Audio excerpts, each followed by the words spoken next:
శ్రీ గురు చరిత్ర 33వ అధ్యాయం. శ్రీ గణేశాయ నమః. శ్రీ గురుభ్యో నమః. ప్రస్తావన 33, 34, 35 అధ్యాయాలు వివరించే అంశాలివి. శ్రీగురుడు మఠంలో ఉంటూనే అరణ్యంలో ఒక సాధువు రూపంలో సావిత్రికి దర్శనమిస్తాడు. ఇలా ఒకే సమయంలో వేరు రూపాలతో భక్తులను అనేక ప్రదేశాలలో అనుగ్రహించిన లీల సాయిబాబా చరిత్రలో కూడా చూడవచ్చు. ఇది దత్తస్వామి యొక్క ప్రత్యేకత. అందుకే ఆయన కాశీలో స్నాన జపాలు, మహురాపురంలో నిద్ర, కొల్హాపురంలో భిక్షా ప్రతిదినము చేస్తాడని షిరిడీ హారతులు స్తుతిస్తాయి. ఒక వేశ్య, ఆమె వద్ద ఉన్న ఒక కోడి, ఒక కోతి కూడా రుద్రాక్ష మహిమ వలన, ఒక రాజకుమార్తె సోమవార వ్రతం వలన శుభం పొందినట్లు శ్రీగురుడు చెబుతాడు. వీరి ధర్మనిష్ట వీరి సాఫల్యతకు మూల కారణం. ధర్మనిష్టకు భగవంతునిపై విశ్వాసమే మూలం. భగవంతునిపైన అనన్యమైన ప్రేమ ఉంటే ఆయన శాసనమైన ధర్మం మీద ప్రీతి ఎందుకుండదు? ధర్మం లేకుండా రుద్రాక్ష వ్రతము, వేదాధ్యయనము వ్యర్థమని, మిథ్యాచారమని శ్రీగురుని సూచన. ప్రారబ్ధవశాన బాహ్యదృష్టికి వేసి అయిన ధర్మనిరతి గల అంతరంగము, భక్తి ఆమెకు ఉత్తమ గతిని ప్రసాదించాయి. సద్గురు సమాగమం చేత విభూతి, రుద్రాక్ష కూడా అతీత ఫలం ఇస్తాయని, సద్గురు సమాగమం రాక్షసులకు సైతం పరివర్తన కలిగించి ఉద్భవించగలదనటానికి రాజు పరాశర మహర్షిని, బ్రహ్మరాక్షసుడు వామదేవ మహర్షిని ఆశ్రయించిన కథలు తెలుపుతాయి. సద్గురువును ఆశ్రయించని బాహ్యాచార పాటవం అహంకారానికి, అజ్ఞానానికి చిహ్నం. కారణం ధర్మాన్ని, సదాచారాన్ని నిశితంగా సూక్ష్మంగా విప్పి చెప్పగలవారు వాటిలో పరిపూర్ణత పొందినవారే కదా. రుద్రాక్ష, భస్మము దేహంపైన ధరించటం అంటే వాటి చేత సంకేతించబడిన పరమాత్మ తత్వాన్ని హృదయంలో శ్రద్ధగా నిలుపుకోవడం అన్నమాట. అందుకు అవసరమైన సాధనాన్ని అన్వేషించుకుంటూ ముముక్షువు తప్పక సద్గురువును ఆశ్రయించి కర్తవ్యాన్ని తెలుసుకొని ఆచరిస్తాడు. అటువంటి శ్రద్ధాభక్తులు కలవాడు సద్గురు కృపను పొంది తీరుతాడు. అందుకే శ్రీ రామకృష్ణ పరమహంస జీవాత్మ పరమాత్మల యొక్క ఐక్యమనే కళ్యాణాన్ని జరిపించే పురోహితునిగా సద్గురుని వర్ణించారు. కథారంభము.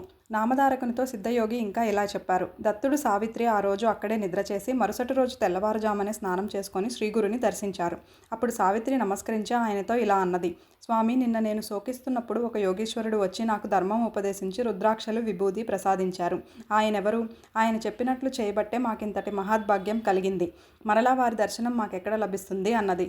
శ్రీగురుడు చిరునవ్వులు చిందిస్తూ, అమ్మాయి, నీ పతిభక్తిని చూడదలిచి మేమే మారు రూపంలో నీ వద్దకొచ్చాము. మీకు రుద్రాక్ష మహిమను తెలియచేయటానికే అవి ప్రసాదించాము. వాటి మహత్యం వల్లనే నీకిట్టి అభయం లభించింది. మీరు మాకు ఆప్తులు కనుక వాటి మహత్యం వివరిస్తాము. ఎటువంటి వారికైనా రుద్రాక్షలు ధరిస్తే పాపాలుండవు, ఎంతో పుణ్యం లభిస్తుందని శృతి, స్మృతి, పురాణాలు చెబుతున్నాయి. 1000 రుద్రాక్షలు ధరించిన వాడు సాక్షాత్ రుద్రుడే. అన్ని దొరకనప్పుడు బాహువులకు 16 శిఖలో 1, చేతులకు 24 మెడలో 32, శిరస్సున 42, చెవులకు 12 కన్నులకు ఒక్కొక్కటి, వక్షస్థలంలో 108 ధరించిన వారు సాక్షాత్ కుమారస్వామితో సమానుడు. వాటికి పగడాలు, స్ఫటికాలు చేర్చి బంగారంతో చుట్టి ధరించిన వారికి రుద్రలోకం ప్రాప్తిస్తుంది. రుద్రాక్షమాలతో జపం చేస్తే అనంత ఫలితం వస్తుంది. భస్మం, రుద్రాక్ష ధరించని వాని జన్మయే వ్యర్థం.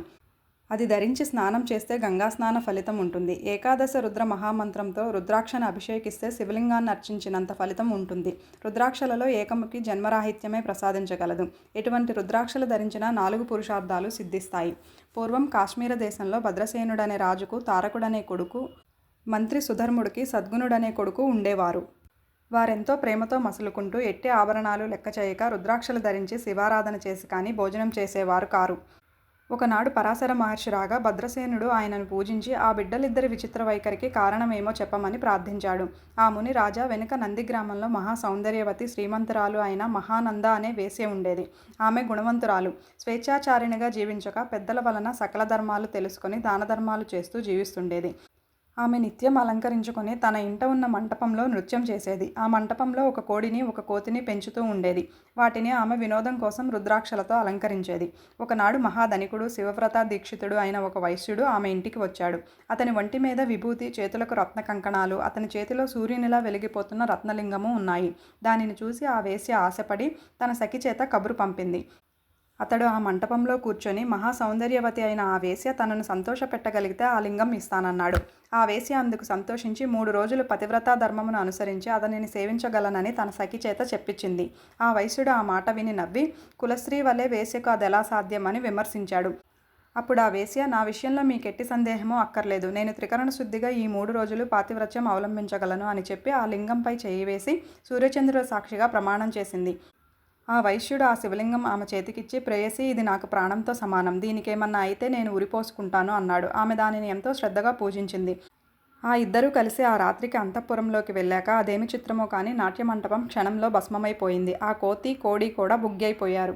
ఇరుగు పొరుగు వారందరూ కలిసి ఆ మంటలు ఆర్పుతున్నారు. తెల్లవారాక అది తెలిసి వైశ్యుడు, అయ్యో నా ప్రాణలింగమే పోయింది, నేనిక బ్రతకను అని ఏడుస్తూ అక్కడున్న బూడిదంతా గాలించినా ఆ లింగం దొరకలేదు. అతడు ఒక చితి వెలిగించుకొని ఆ మంటలలో దూకాడు. అతని వెంటనే ఆ వేశ్య కూడా నాదా అని కేకలు పెడుతూ వచ్చి తన ధర్మాన్ని అనుసరించి సహగమనం చేయటానికి సిద్ధమైంది. ఆమె బంధువులు ఆమెను వారించి, వేశ్యవైన నీకు ఇదేమి వెర్రి అని ఎన్నో రీతులు చెప్పి వారించారు.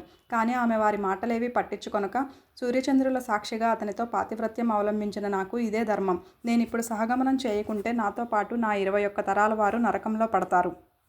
నా ధర్మం నేను పాటిస్తే వారందరూ తరిస్తారు. మరణమన్నది ఎప్పటికైనా తప్పదు కదా, ఇలా హీనంగా బ్రతికే కంటే నా ధర్మం ఆచరించి తరించడం ఎంతో శ్రేష్టం అని చెప్పి అగ్నిలోకి దూకపోయింది.